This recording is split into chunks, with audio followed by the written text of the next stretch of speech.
Welcome students in physics class. और हम लोग चैप्टर पढ़ रहे हैं force and laws of motion. बहुत इंपॉर्टेंट चैप्टर है। और आज की क्लास में हम लोग Newton's second law of motion पढ़ने वाले हैं। सेकंड लॉ ऑफ मोशन, ठीक है, जो न्यूटन्स का है। और न्यूटन का फर्स्ट लॉ ऑफ मोशन हम लोग पढ़े थे प्रीवियस क्लास में। और प्रीवियस क्लास में हम लोग मोमेंटम पढ़े थे। मोमेंटम बहुत इंपॉर्टेंट चीज़ था। हमने बताया था आपको कि मोमेंटम जो है बहुत इंपॉर्टेंट है। मोमेंटम के बारे में हम लोगों ने पढ़ा था, डिफिनीसन पढ़ा था। मोमेंटम वेक्टर क्वांटिटी होता है। मोमेंटम का एसआई यूनिट जो होता है वो आपका केजी मीटर पर सेकंड होता है, ठीक है, केजी मीटर पर सेकंड होता है। ये सब हम लोग ने प्रीवियस क्लास में पढ़ा था। और मोमेंटम जो होता है चूँकि सेकंड लॉ ऑफ मोशन से रिलेटेड होता है, सेकंड लॉ ऑफ मोशन से ज्वाइंट है, इसलिए बहुत इंपॉर्टेंट हो जाता है सेकंड लॉ ऑफ मोशन से पहले पढ़ने के लिए, ठीक है। तो चलिए आज की क्लास में हम लोग second law of motion start करते हैं और देखते हैं कि कैसे इससे मोमेंटम जुड़ा हुआ है, ठीक है स्टूडेंट्स। तो चलिए हम लोग स्टार्ट करते हैं। Second law of motion, Newton's ने अपने सेकेंड लॉ ऑफ मोशन में क्या कहा था आखिर? तो इनका स्टेटमेंट है सेकेंड लॉ ऑफ मोशन में इन्होंने कहा था, ठीक है, यहाँ पर स्टेटमेंट आप देख रहे हैं, लिखा है कि the second law of motion states that. Second law of motion क्या है? तो the rate of change of momentum of a body is directly proportional to the applied unbalanced force and the change in momentum takes place in the direction of applied force.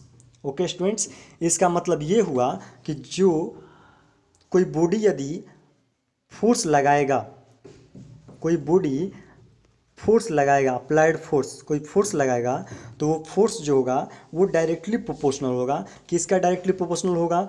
तो rate of change in momentum, आप momentum में कितना changing ला रहे हैं उसके directly proportional होगा, ठीक है। अप्लाइड फोर्स, वो बॉडी कितना फोर्स लगाएगी, सेकेंड लॉ ऑफ मोशन ये बताता है कि कोई बॉडी कितना फोर्स अप्लाई करेगी, तो वो बॉडी कितना फोर्स अप्लाई करेगी वो किस पे डिपेंड करेगा? तो मोमेंटम के रेट पर डिपेंड करेगा कि मोमेंटम में जो चेंजिंग आ रहा है वो किस रेट से आ रहा है, ठीक है। यानी इसका मतलब ये हुआ कि फोर्स जो होगा वो डायरेक्टली प्रोपोर्शनल होगा चेंज इन मोमेंटम का। चेंज इन मोमेंटम, कितना मोमेंटम चेंज हुआ और किस रेट से हुआ, बहुत इंपॉर्टेंट होता था किस रेट से हुआ, ठीक है स्टूडेंट्स। तो ये सेकंड लॉ ऑफ मोशन था। सेकंड लॉ ऑफ मोशन से ही हम लोगों को फोर्स का फॉर्मूला मिलता है जिसको हम लोग बोलते हैं एफ इक्वल टू एम में मास इंटू एक्सेलरेशन। ये जो फार्मूला है F equal to M into A mass into acceleration, ये सेकेंड लॉ ऑफ मोशन से ही मिलता है। तो कैसे? तो यहाँ पर चलिए हम लोग इसको डिराइव करते हैं। यहाँ पर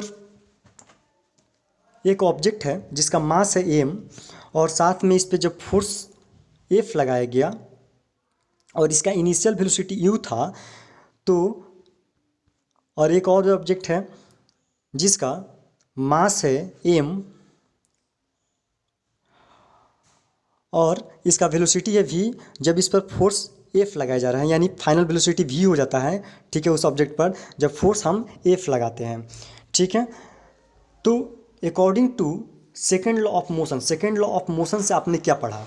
तो सेकेंड लॉ ऑफ मोशन से आपने यही पढ़ा, यहाँ पर आप देख सकते हैं, सेकेंड लॉ ऑफ मोशन से यही पढ़ा आपने कि फोर्स जो होगा वो डायरेक्टली प्रोपोर्शनल होगा रेट ऑफ चेंज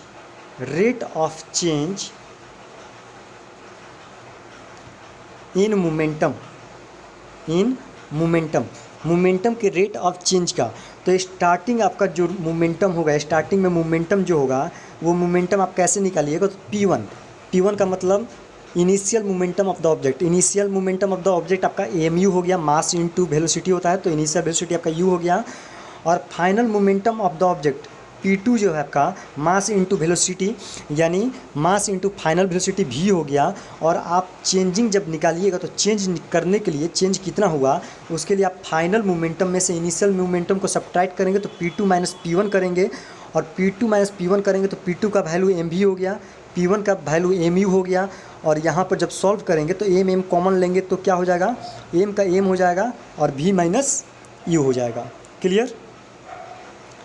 अब आपको क्या करना है, तो रेट ऑफ चेंज, फोर्स जो होता है वो डायरेक्टली प्रोपोर्शनल होता है rate of change in momentum.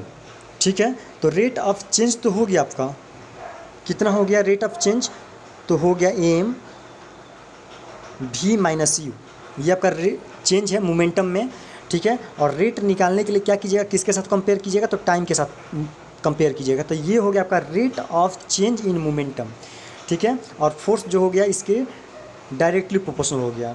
ठीक है स्टूडेंट्स, और डायरेक्टली जब प्रोपोर्शनल होता है तो इसको इक्वल करने के लिए हम लोग क्या करते हैं, कांस्टेंट टर्म दे देते हैं। तो यहाँ पर हम लोगों ने कांस्टेंट टर्म एक के दे दिया, तो एफ इक्वल टू हो गया के एम भी माइनस यू बाई टी। ठीक है, तो यहाँ पर हो गया के एम भी माइनस यू बाई टी। ठीक है, लेकिन आप जानते हैं एक्सेलरेशन बराबर फार्मूला होता है भी माइनस यू बाई टी होता है। तो यहाँ पर भी माइनस यू बाई टी की जगह हम लोग क्या रख देंगे, तो भी माइनस यू बाई टी, जो ये यहाँ पर भी माइनस यू बाई टी है, इसके जगह पे हम लोग रख देंगे आपका ए एक्सेलरेशन, क्योंकि भी minus U by T equal to होता है ए, आप लोग मोशन चैप्टर में पढ़े हैं। तो एफ इक्वल टू हो गया आपका के एम ए, क्या हो गया, ए एफ इक्वल टू के एम ए हो गया। ठीक है, नेक्स्ट, यदि आपका फोर्स का मैग्नीट्यूड यूनिटी हो जाए, यानी मास आपका 1 एक्सेलरेशन 1 हो जाएगा, तो के का वैल्यू आपका कितना आएगा, तो के का वैल्यू यहाँ पे कैलकुलेट कर लीजिए 1 हो जाएगा। और जब आपका कांस्टेंट 1 हो जाएगा तो एफ इक्वल टू फार्मूला क्या होगा, एम ए। ठीक है स्टूडेंट्स, तो F equal to M A हो गया, जिसको हम लोग क्या बोलते हैं, तो इसका मतलब ये हुआ कि फोर्स जो होता है वो मास और एक्सेलरेशन के प्रोडक्ट के बराबर होता है। और ये स्टेटमेंट आपको सेकेंड लॉ ऑफ मोशन से मिल गया। इसका मतलब कि फोर्स जो होगा वो मास के डायरेक्टली प्रोपोर्शनल होगा, और फोर्स जो होगा वो एक्सेलरेशन के भी डायरेक्टली प्रोपोर्शनल होगा। क्लियर है स्टूडेंट्स। तो ये रहा हमारा Newton second law of motion. Next class में हम लोग Newton second law of motion जो हम लोग ने आज पढ़ा, इससे रिलेटेड बहुत सारे एप्लीकेशन हैं जो बहुत इंपॉर्टेंट है। तो नेक्स्ट क्लास में हम लोग इससे रिलेटेड बहुत सारे एप्लीकेशंस को देखेंगे। ठीक है।